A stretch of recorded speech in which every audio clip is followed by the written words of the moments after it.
केन्द्र रे कहार हेब सरकार से नहीं छिड़ुनी खिय केमिति हेब मोदी मंत्रिमंडल ता नहीं चली कसरत बीजेपी चिंता बढ़ाउछंती नीतीश नायडू।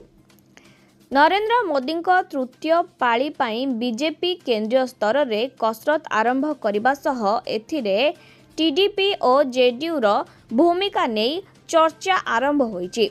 लोकसभा निर्वाचन रे एकाकी संख्या वरिष्ठता पाई नथिबा बीजेपी एबे दुई दलर दाबी मानी मंत्रिमंडल गठन करिबो बोली चर्चा हेउची। आंध्र प्रदेश रो उभय लोकसभा और विधानसभा निर्वाचन रे आशानुरूपक सफलता पाइथिबा Telugu Desam party supremo N Chandrababu Naidu पाई एबे प्रतिशोध नेबार समय आसीची। निर्वाचन 2 मास पूर्वरु आईएसआर कांग्रेस मुख्य जगमोहन रेड्डी द्वारा गिरफ होइतिले चंद्रबाबू नायडू। सेतेबेले जगमोहन ना चंद्रबाबू मध्यकु कहा सहित मेंट करने स्थिर करिनथिबा बीजेपी गिरफ्तारी उपरे चुप रहितला।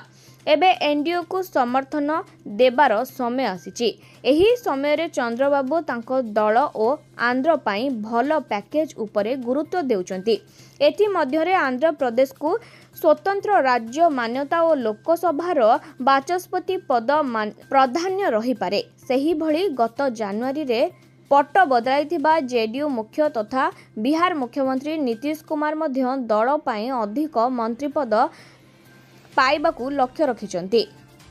ता छड़ा बिहार पाई स्पेशल आर्थिक पैकेज दाबी उठाई पारंती। तेबे लोकसभा निर्वाचन रे 16 रु 12टी आसन जीतिथिबा जेडीयू बिहार रे शीघ्र विधानसभा निर्वाचन पाई दाबी करिबा संभावना रहिছে। तेबे गत 2014 और 2019 लोकसभा निर्वाचन रे नरेंद्र मोदी नेतृत्वाधीन बीजेपी यथाक्रमे 282 और 302 आसन जीति एकाकी संख्या गरिष्ठ दल होइतला। तेबे परवर्ती समय रे एनडीए सरकार गठन होइतिले मध्य बीजेपी सहयोगी दल मानकु एते गुरुत्व देइ नथिला। एपरि परिस्थिति अलग रहिछि। जेडीयू और टीडीपी रो समर्थन बिना मोदी तृतीय पाली असंभव मने हेउछि, जहा उभय मोदी और बीजेपी बुझी सारिचंती, जहार प्रतिफल प्रथम एनडीए बैठक जना पड़ी। 2014 परठू प्रत्येक निर्वाचन सफलता पर प्रधानमंत्री मोदी निजर परिधान रे गेरुआ को प्राधान्य देउथिले, मात्र एथर सबुज रंग पैक। यार अर्थ मित्र दल सह भल संपर्क और निज दलर एजेंडा को पछरे रखिबा रहिछि।